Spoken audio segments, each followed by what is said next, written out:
Assalamualaikum warahmatullahi wabarakatuh. Perkenalkan, nama saya Dina Safitri dengan NPM 223515516106.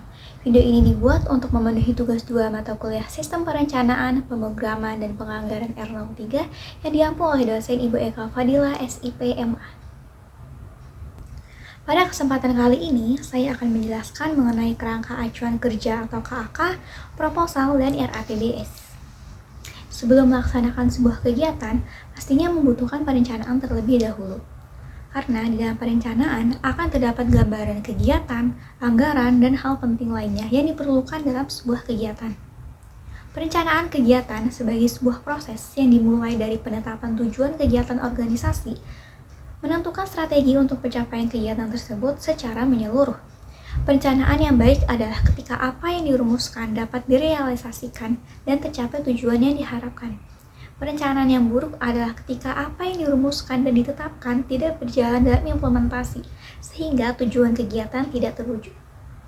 Oleh sebab itu, perlu adanya suatu dokumen yang dapat menggambarkan secara umum dan memuat penjelasan mengenai kegiatan yang akan dilaksanakan, latar belakang, maksud dan tujuan, indikator kinerja kegiatan, satuan dan jenis keluaran, cara pelaksanaan kegiatan, tempat pelaksanaan, pelaksana dan penanggung jawab, jadwal kegiatan, hingga total biaya yang diperlukan. Dokumen tersebut adalah kerangka acuan kerja atau KAK. KAK atau dalam bahasa Inggris disebut sebagai Term of Reference atau TOR, adalah dokumen perencanaan kegiatan yang berisi penjelasan atau keterangan mengenai apa, mengapa, bagaimana, dan berapa perkiraan biayanya suatu kegiatan. KAK merupakan gambaran umum dan penjelasan mengenai kegiatan yang akan dilaksanakan sesuai dengan tugas dan fungsi Kementerian Negara atau lembaga yang mengadakan kegiatan. Selain sebagai sebuah acuan atau gambaran dari sebuah kegiatan, KAK TOR juga menjadi salah satu data pendukung dalam pengalokasian anggaran. Rencana kegiatan yang diajukan harus dilampirkan sebagai salah satu acuan perencanaan anggaran untuk melihat kelayakan pendanaan bagi kegiatan yang akan dijalankan. Karena di dalam KAK ini akan dicantumkan juga sumber pendanaan dan biaya yang diperlukan. Selanjutnya, yaitu masuk ke bagian penjelasan isi dari kerangka acuan kerja. Terdapat berbagai macam format KAK. Namun, pada umumnya, format KAK di dalamnya ada yang pertama adalah latar belakang, kedua maksud dan tujuan, ketiga penerima manfaat, keempat strategi pencapaian keluaran, kelima waktu dan tempat pelaksanaan kegiatan, keenam biaya yang diperlukan, dan yang ketujuh penanggung jawab kegiatan.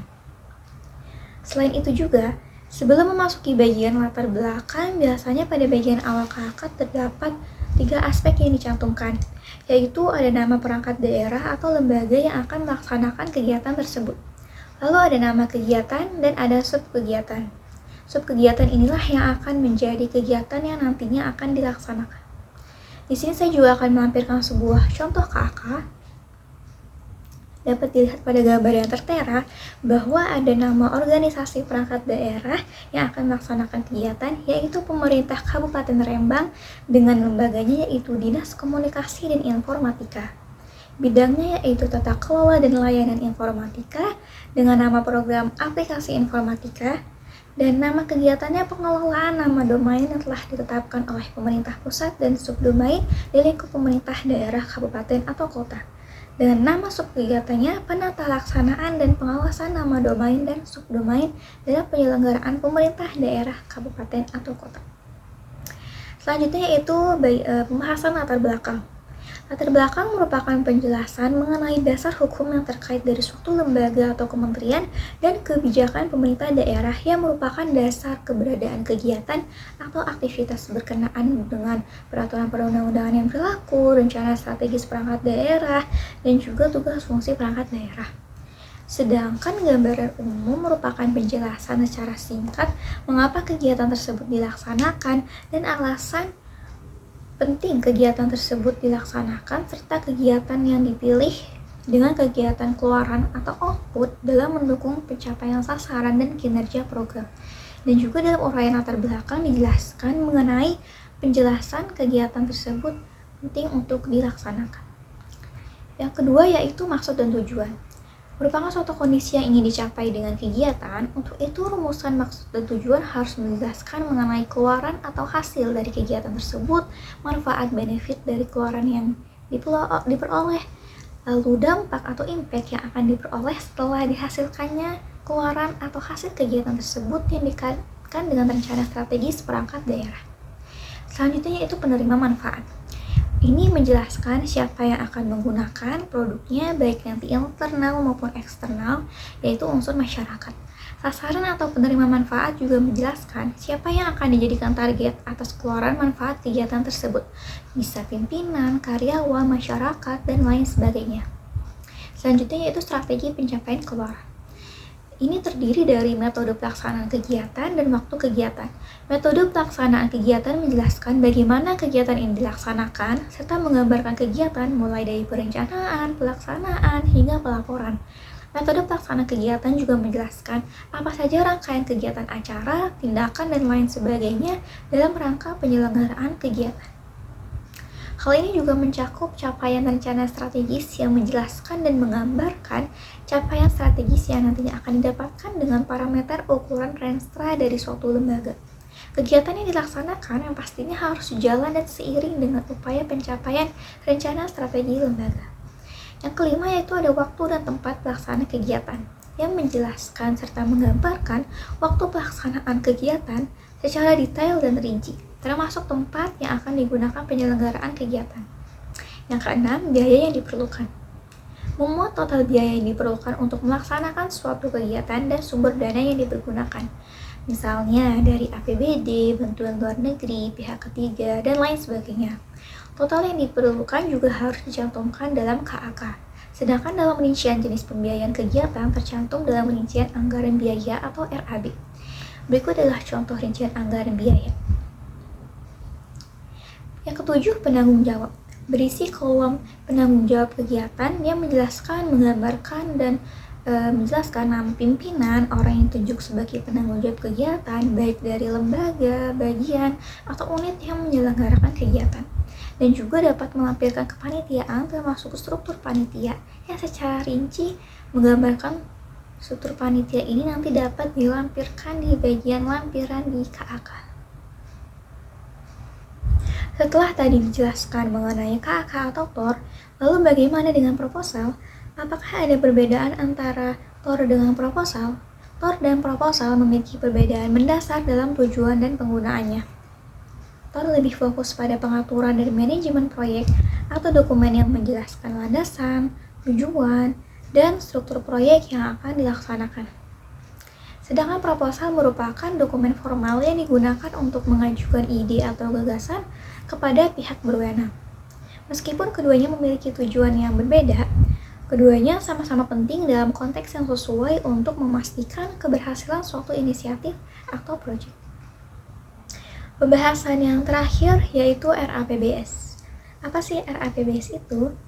Jadi RAPBS atau Rancangan Anggaran Pendapatan dan Belanja Sekolah merupakan rancangan anggaran yang dibuat untuk merencanakan keuangan serta pembiayaan yang dikeluarkan oleh suatu sekolah atau lembaga pendidikan lainnya.